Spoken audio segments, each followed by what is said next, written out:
Now, some of us have been through some real severe storms in life. I'm talking about our lives emotionally, mentally, spiritually, economically, every way that Rich Leakey prayed for. We've been through storms. Some of us are involved in storms right now. And there's been some wind blowing in this church. And I want to talk about that. If you'll turn to Mark, the 6th chapter, the 45th verse, about a storm that Jesus and the disciples encountered and how they dealt with it. Verse 45 of Mark 6, and if you'd like to put these points down on the back of your bulletin, you're more than welcome to do so. And straightway he constrained his disciples to get into the ship and to go to the other side before unto Bethsaida, while he sent away the people. And when he had sent them away, he departed into a mountain to pray. And when evening was come, the ship was in the midst of the sea, and he alone on the land. And he saw them toiling in rowing, for the wind was contrary unto them.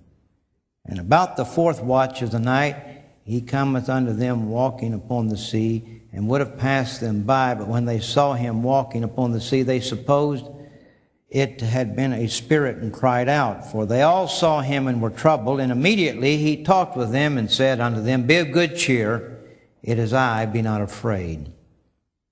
And he went up unto them into the ship, and the wind ceased. And they were sore amazed in themselves beyond measure, and wondered. For they considered not the miracle of the loaves, for their heart was hardened. And when they had passed over, they came into the land of the Gennesaret, and drew to the shore. And when they were come out of the ship, straightway they knew him. About 20 years ago, it will be 20 years this next August, my wife and I had an unusual experience of being in Israel at the northern end of the Sea of Galilee. Never before have we ever been privileged to stay at this place, and all the subsequent journeys we've made to Israel, never have we stayed there before. But in 1972, in August of that year, we went up into a very high mountain in northern Galilee and stayed in a little inn. And the night that we walked out, you could see down across the northern end of the Sea of Galilee, and it was a very beautiful moonlit night. And the moon was reflecting off of the body of water, and you could see the lights of Tiberias flickering in the distance. A very beautiful scene. That has significance to me when I read this account of Jesus and the disciples in the mountain in the storm. Jesus had just fed the multitude, and he sent the disciples away over to Bethsaida, about a 4-mile journey across the northern end of the Sea of Galilee. And the reason I believe he sent them away, because in John's Gospel it said that the multitude would come and make him king. And he knew that he didn't want that, and he didn't want them to witness that, because that's totally out of the order and the will of God. And he dismissed the multitude after they had already taken a boat and gone away, and he went up into a mountain to pray. The Jewish night started at 6 p.m. and it went until 6 a.m. 12-hour night was the Jewish night, and it had 4 watches. From 6 p.m. to 9 p.m. was the first watch, and 9 p.m. to midnight was the second watch, and from midnight to 3 a.m. was the third watch, and from 3 a.m. to 6 was the fourth watch. You'll read about the watches of the night throughout the Bible, and that's the way they divided the night in the watches. And it said that Jesus was there alone on the mountain about the 4th watch of the night. Chronological study of Christ has him just before Passover at this account, and it is quite likely that it was about mid-April, somewhere close to this time of the year in that part of the world. And even to this day, at what we call Easter, Passover season, there is a full moon. And so from the perspective of praying on a mountain in the middle of the night, and from my own experience of being there, I can tell you, you can see all the way across the northern end of the Sea of Galilee. And around 3 or 4 in the morning, he saw the little ship in the reflection of the moon making its way to Bethsaida. But a wind had come up, Sea of Galilee is very capricious with storms. And he saw them toiling and rowing. And the Scripture says, and the wind was contrary to them. Some of you know about contrary winds of life. And their contrary winds can blow in a person's life. They do not come announced. They're very sudden. And when they fall, they are upon you. Contrary winds, when they come in the storms of life, would seek to devour and to destroy you, send you to the bottom. And contrary winds require all the strength you have just to keep course and keep in the right direction. In the midst of a storm with contrary winds, you don't have time to think about what the future will hold, or you don't have time to contemplate about all that the past has been, because you're taken up and absorbed totally with the power of the present just to keep afloat. I've been there in life when contrary winds and storms of life have come, and the toiling and the rowing, and again, it's so difficult and it's so hard. Sometimes it has blown into your lives in the form of a sickness. Sometimes it has come as a great tragedy to have someone suddenly die. I've had that twice, two contrary winds blow into my life. Sometimes it's a long, drawn-out trial. And you know, contrary winds can blow into the life of the church. And it takes all that we have to stay on course and to toil and to row and to keep headed into the wind and keep the direction of the church. But as Jesus saw this and subsequently dealt with this, he still deals with us today from the lessons we can draw from this. First of all, he saw them. Sometimes in the midst of a storm, and when we're having a great trial or a tragedy, we wonder where God is. God's as He's always been. He sees it. He understands it. He saw from the point of embarkation, He sees the storm, and He sees the point of destination. We don't use Latin phrases in the church like we used to. It's mainly in medicine and in law, but there's an old Latin phrase called sub specie eternitatis. It means under the aspect of eternity is the nature of everything. And what it is really trying to say is in sub specie eternitatis, there is the all-seeing eye of God who sees everything from the beginning to the end. He knows the very number of hair on your head. Christ saw them. He saw the storm. He saw the toiling. He saw the rowing. He saw the anxiety in their hearts. He saw everything. Jesus said that in the knowledge of God, even a little sparrow falling to the ground does not escape the notice of God. God is far more intricately aware, infinitely aware of everything you're experiencing, we're experiencing in this church than we would ever be in 1,000 lifetimes. He sees us. He knows us. Robert Browning, even though this verse was concerning youth and old age, he says, "Come grow old with me, the best is yet to be, the last of life for which the first was made. Our times are in His hands, who has said, a whole I have planned. Youth shows but half.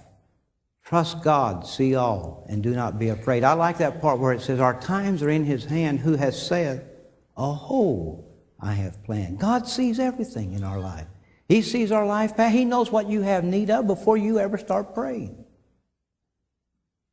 And He's intricately aware of everything. Jesus sees it. James Russell Lowell, in his article, The Present Christ, he says, truth forever on the scaffold, going to do it in. Wrong forever on the throne, but the scaffold sways the future. And I love this. Behind the dim unknown standeth God within the shadows, keeping watch over His own. You're God's child. He loves you. You're in the storm, but He sees you. Jesus saw them. I like this point. And not only did He see them, but He came to them in the storm. Now, it's our human nature to pray, God, get me out of this. I want to wake up in the morning and everything be gone, everything be right, everything be beautiful again. I want a miracle, God. God's not so much in the business of performing miracles like that's what I call the miracle of evaporation of problems. God doesn't evaporate. He comes to us in the storm. Always has. Jesus said that in this world you'll have tribulation. The rain falls on the just and the unjust alike. And whether you build your house on the sand or on the rock, the storms of life are going to come. He comes to you in the storm. He'll cross troubled waters to get to you. The waters that would devour and destroy you become footstones for Him to walk to you. He doesn't lift you out of the storm. He comes to you in the storm. Oh, how I'd love for Him to lift us out of the storm. I would love to be able to pray and every morning be like Christmas and God gives me anything I want. But He doesn't do that. He comes to us in the storm. When the Hebrew children, Shadrach, Meshach, and Abednego, were thrown into the furnace, they believed God, and they believed God could deliver them, but He didn't save them from going into the mouth of the furnace. But when Nebuchadnezzar looked into the fire to see how they had been destroyed, he said, I see 4 men loose. Didn't we cast 3 men in? Yes, O king, but I see 4 men loose walking in the fire, and the form of the 4th is like the Son of God. That's where Jesus is always closest to His children, in the fire, in the storm. He comes to them. He'll come to you. It'd be wonderful if we could just have these all taken away. Now, Daniel was cast into the lion's den. God had power to deliver him, but He left him a whole night in there. But He was with him, and He locked the jaws of the lion. And when Darius looked down, he said there was no manner of hurt found on him. Why? Because he believed in his God. That's, to me, is one of the greatest miracles, is that God comes to us in the storm. While we're praying for the storm to leave, He comes walking on the storm, into the storm. He comes to you in your sickness. He comes into your trial. He comes into all the things that would set you back. And it's in that storm that there's some things that you will learn about God you wouldn't learn any other way. That mean that I love storms? No. But I'll tell you this much, there's some things happening in this church that have great spiritual significance to us if we will see it, because God is in the storm. He's at work. He's moving. And He's all powerful. So glad that He can walk on a storm to come to me across troubled waters and be with us and keep us. The Scripture said that when Jesus had come up into the boat, He gets in your boat. He feels what you feel. He has the same longings. He knows your anxieties and your fears, your conflicts. When He gets into your boat, He'll speak peace. There's a uniqueness in the Christian life, and I've seen it happen in my own life. I've seen it happen in the lives of members of my family. I've seen it over and over and over in the lives of people in this church. You let the storms of life fall upon a person, and when they turn to the presence of Christ, there is something about the presence of Christ that gives them a stamina at that time they did not have before. That it's the sufficiency of God's grace with His presence and power. That He comes to us. And when He comes, there is a calm. He walks into His presence. Where there is a storm, there is a calm. Where there is turbulence, there is a peace. Where there is the undoable becomes doable. The unbearable becomes bearable. The impossible becomes possible. He can be in your boat and you can come to the breaking point. And I've seen this in people's lives. Come to the breaking point. And you pass right on through, and you do not break. Not because of you, not even because of your dynamic faith, but because of His presence. He will see you through the storm. He'll bring peace and calm within that storm. He'll stand with you. There's an old gospel song. I haven't heard it in years. Tennessee Ernie recorded it back in the 50s. When the storms of life are raging, stand by me. When the storms of the world would toss me like a ship upon the sea, Thou who rulest wind and water, stand by me. In the midst of tribulation, stand by me. When the host of hell assail, and my heart begins to fail. Thou who never lost a battle, stand by me. He'll come to you, and he gets into your boat, and he brings peace. And I like that verse 53, and said, and when they had passed over. There's always a note of victory in the Christian life, that you can go through some of the greatest tragedies and trials of life, but you will pass over. There's always victory. There's a destination. You keep going, and God will keep you. I want to share with you, and I don't know how to do this other than to ask you to accept what I have to say this morning at this point upon the record of my ministry with you, and I hope that it will speak with sincerity and integrity. But on the 16th of January, when my wife and I left this town, we had planned to leave at 5 in the morning. We woke up at 1 o'clock. Neither one of us could sleep. Got in a car and left, and forgot that we had left the radio alarm on, and Steve and Betty kept hearing it all day long, I guess. We were headed down I-5 into California, and I had several points of agenda with God in that 10 weeks. One, I laid my life totally and completely open to God. God, I do not want to be presumptuous. I do not have to pastor the Vancouver church. I want to be open to you. I can go anywhere you want me to go. That's how I came here. That's how you called me the minute. That's how I hitchhiked off to college. God, I'm yours. Do anything with me you want to do. Now, there's some people in this church that have a hard time with what we call the call of the ministry. Believe me, friends, it's real. God does call people. And he called me, and I know that. And I just said, God, in this 10 weeks, I want to present myself totally and completely open to the moving of your Spirit. I don't want 21 years with a church to presume that I need to be there. I can go anywhere you want me to go. I'm your servant. I'll be anything you want me to be. I have no attachment to homes or property. Out of here if you want me out of here. I really felt I needed to have a time of reconsecration before the Lord in my ministry, and it troubled me. And I kept praying that way. God, I do ask it in these 10 weeks, you give me a witness of what I'm to do with the balance of my life and my ministry. I want to count for you wherever. And some of you know who served on the Spiritual Life Committee, I've had an insecurity for a number of years. And I felt that insecurity had to be resolved. And it may not mean much to you, but it haunts me. What will happen to me when I no longer can preach and no longer can pastor? Where will I go? What will happen when my tongue wears out and Teflon tongue won't work? What's going to happen to me? Where will I go? What will I do? I don't have a hometown. Both of our parents sold their places while we were gone. They're all in a state of transition, and we're working with them. But where will I go? How will I live? What will I do? Where could I worship? Believe me, friends, on this trip, God did take care of that insecurity.